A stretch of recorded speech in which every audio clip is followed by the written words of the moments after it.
თუ ვინმეს აქვს ასეთი ილუზია ან ასეთი მოლოდინი, რომ ბიზინა ივანიშვილს ისე გასკვანჩავენ ზუსტად, როგორც მადურო გასკვანჩეს, მიუხედავად იმისა, რომ ამას ვამბობთ ხშირად, რომ აი ბიზინა არის შემდეგი, ვისაც ამერიკის შეერთებული შტატებიდან მიადგებიან და ასე შემდეგ და ასე შემდეგ, ეს ვინმე, ვინც ასე ფიქრობს, ეს ვინმე ცდება. ბიზინა მიუხედავად იმისა, რომ ჩვენ მას ვერ ბრძვით, ჩვენ მას ვერ ვიტანთ, ჩვენ მიგვაჩნია, რომ ის უარესთა შორის უარესი ლიდერია, ყველაზე ცუდი ლიდერია, ჩვენი მტერია, სახელმწიფოს ანგრევს,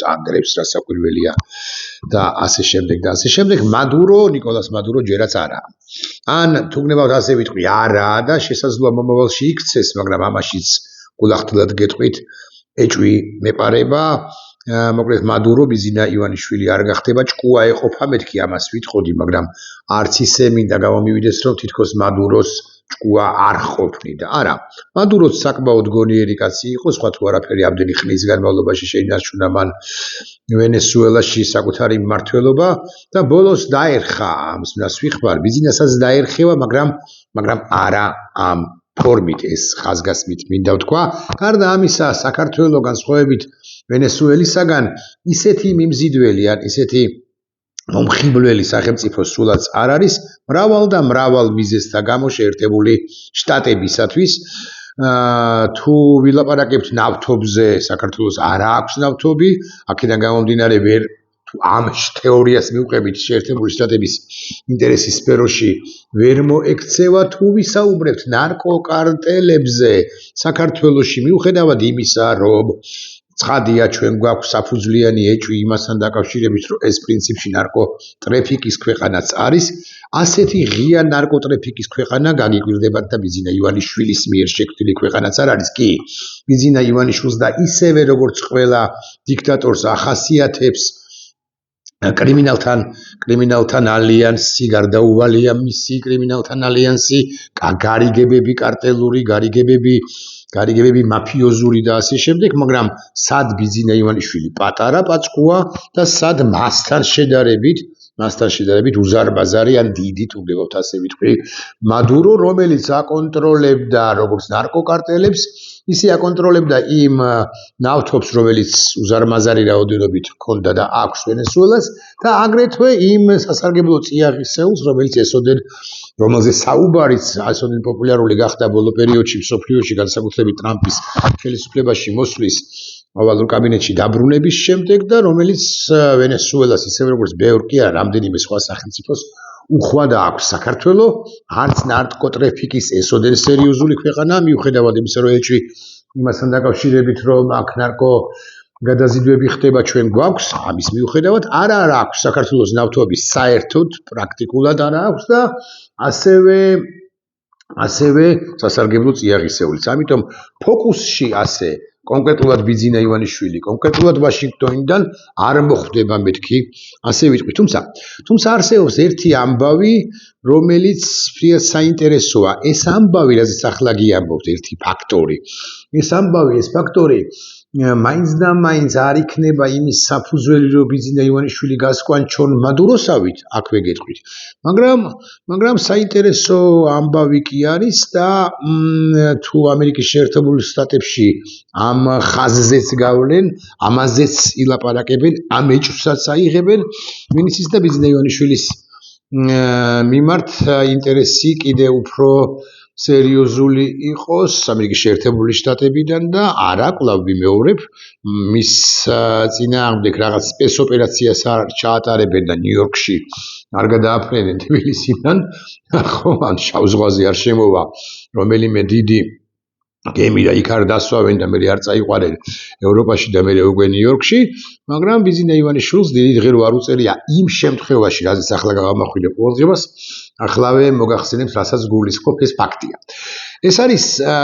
იძარცვება თუ არა საქართველოსთან ამერიკელი, ხას უსვამ,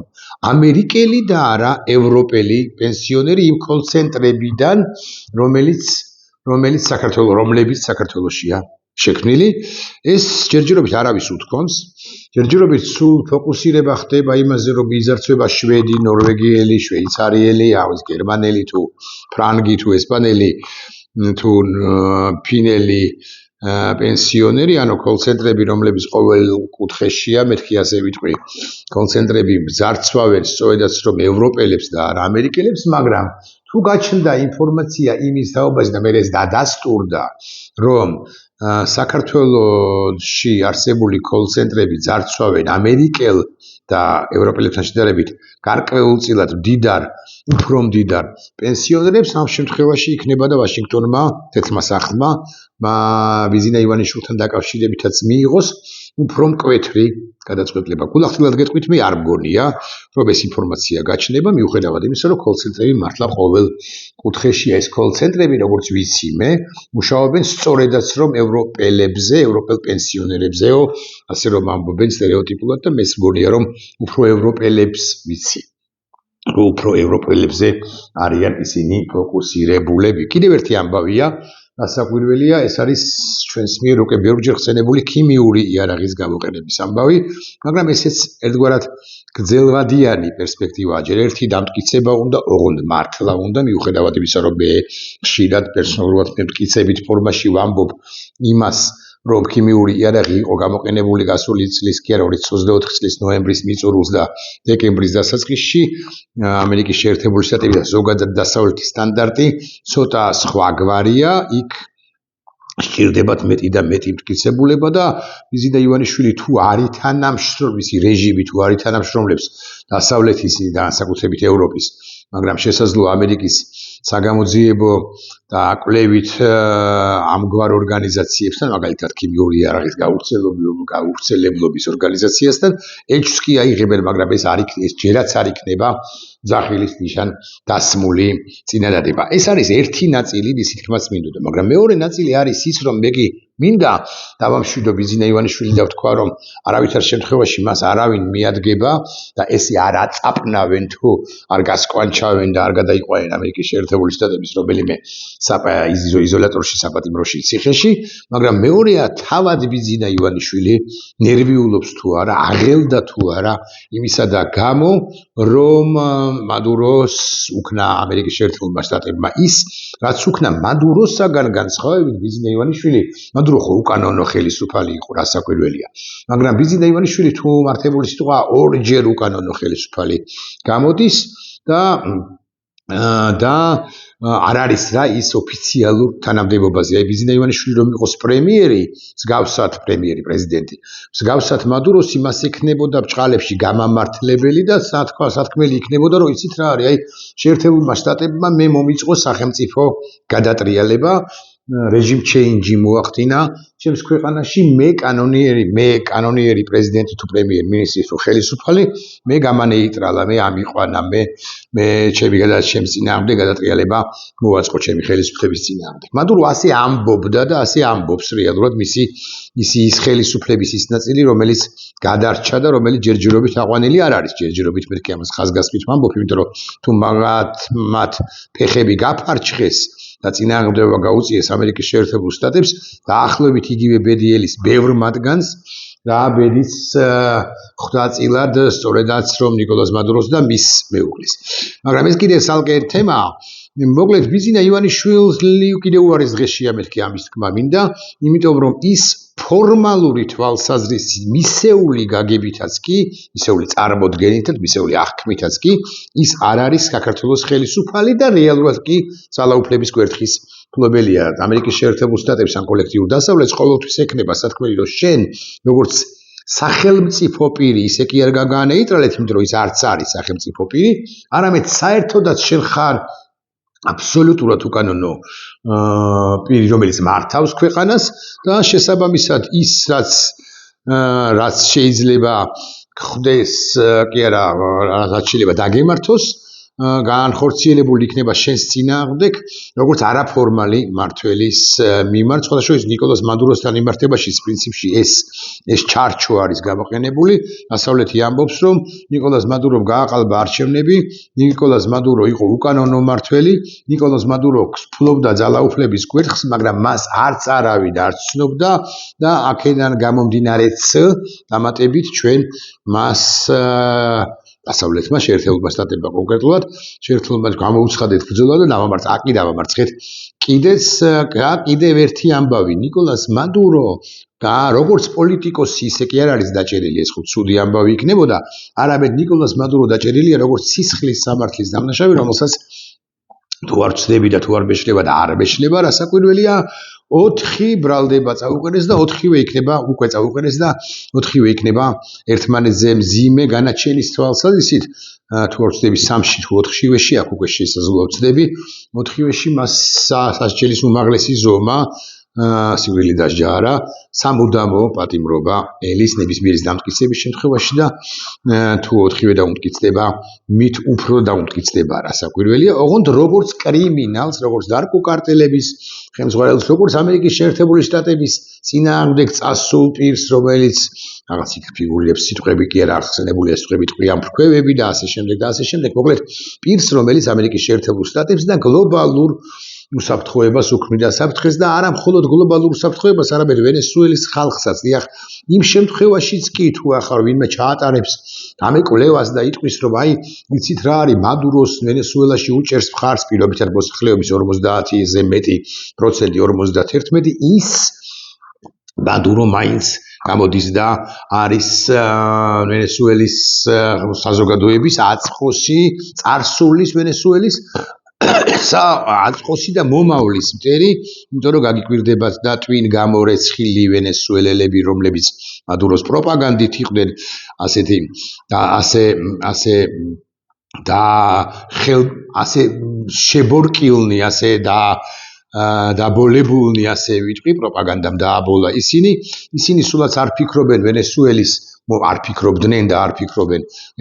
მომავალზე, ხოლო უმცირესობას რომ იყოს ადამიანთა ის ჯგუფი, საზოგადოების ის ჯგუფი, რომელიც ეწინააღმდეგებოდა ყოფილ ლიდერს ვენესუელისა,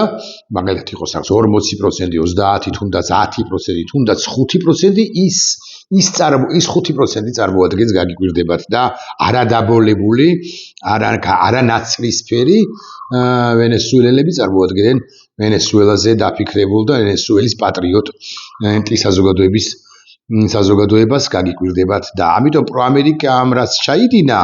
ხო, რაც გააკეთა ახლა, ეს რეალურად თუ ვენესუელას გადარჩენა უწევია და ალბათ მაინც უწევია, ეს არის ძალიან პროვენესუელური, სწორი სიტყვა, ალბათ აქტი გათვლილი ვენესუელის მომავალზე. მესმის რომ ამერიკის შეერთებულ შტატებს გაუჭირდება, მესმის რომ მაღალზე მაღალი ალბათობით იქნება წააწყდება ის წინააღმდეგობას და წინააღმდეგობა გაცილებით რთული გადასალახი იქნება, ეგრა მაგის პასუხია, ვიდრე ის პირველი აქტი იყო, პირველი ოპერაცია იყო მადუროს აყვანის ჩათვლით, ეს ხო გენიალური ოპერაცია იყო, მაგრამ წინააღმდეგობა გარკვეულ დროში გადაჭიმული, შესაძლოა წლებზე გადაჭიმულიც კი რთული დასაძლევი იქნება ამერიკის შეერთებული შტატებისთვისაც კი, მაგრამ ამერიკამ თუ დაამყარა წესრიგი და მერე მისცა ვენესუელის ხალხს არჩევის დემოკრატიული არჩევნების ჩატარების შესაძლებლობა და უნდა მისცეს არა საკუთარი აგენტურის, ასე ვიტყვი, ან საკუთარი პროქსი მთავრობის დასმის შესაძლებლობა, კი არ უნდა მოახერხოს ისე, კი არ უნდა მოინდომოს ისე, რომ აუცილებლად პროამერიკელები მოვიდნენ ვენესუელის თავში, არა, ამაზე არც უნდა იფიქროს, უნდა იფიქროს იმაზე, რომ რეჟიმი ხელისუფლება, რომელიც არჩეული იქნება საომალოდ, იყოს ნორმალური და მადუროს მთავარი პრობლემაც ის იყო, რომ ის იყო ანტიამერიკელი ასე შემდეგ, მაგრამ არც იყო ნორმალურიც არ იყო. ბიზინა ივანიშვილს რო დაუბრუნდეთ, ბიზინა ივანიშვილს ახლა აქ პარანოია მე დარწმუნებული ვარ, მას იმდენად არაფერი ემუქრება, რამდენად თავად თვლის რომ დაემუქრება და მადუროს მაგალითი არის სახეზე და რაც თავარია ის ითხოვს, მაღალი ალბათობით ითხოვს პირდაპირ ითხოვს ირიბად მეტ და მეტ გარანტიას უსაფრთხოებისა და საიდან ითხოვს და რუსეთიდან და რუსეთიც ალბათ ამას იყენებს და ეუბნება რომ მეტი გარანტია რომ მოგცე, შენ მეტი და მეტი უნდა დათმო პარანოია, რომელთაც ავადებულია თუ შეპყრობილია იზინა ივანიშვილი, რეალურად მისი მტერია, რეალურად მას უფრო მეტი არაადეკვატური ნაბიჯების გადადგმისაკენ უბიძგებს ამ ისტერიკაში ჩავარდნილ დიქტატორ კაცს, იზინა ივანიშვილს დიქტატორს მეთქი შეგნებულად წარმოვთქვით, უნებავთ შევარბილოთ და სხვა სიტყვაც ვიხმაროთ, სხვა ეპითეტი თუ სხვა შეფასება ვიხმაროთ მასთან დაკავშირებით. მე მინდა კვლავ ვიმეორებ, რომ დავამშვიდო ის, აი მე რა უფლება მაქვს კი არა, რატო უნდა მინდოდეს ეს საბოლოო ჯამში, მაგრამ არ გელით, ბატონო ივანიშვილო, თქვენ იგივე ბედი მიზეზთა და მიზეზთა გამო, მათ შორის იმიტომაც, რომ თქვენ ცდილობთ მადუროსაგან განსხვავებით ურთიერთობის დაალაგებას შეერთებულ შტატებთან და ზოგადად დასავლეთთან, მაგრამ გელით არა იგივე, არამედ სხვაგვარი ხვედრი იმ შემთხვევაში თუ პირველი დამტკიცდება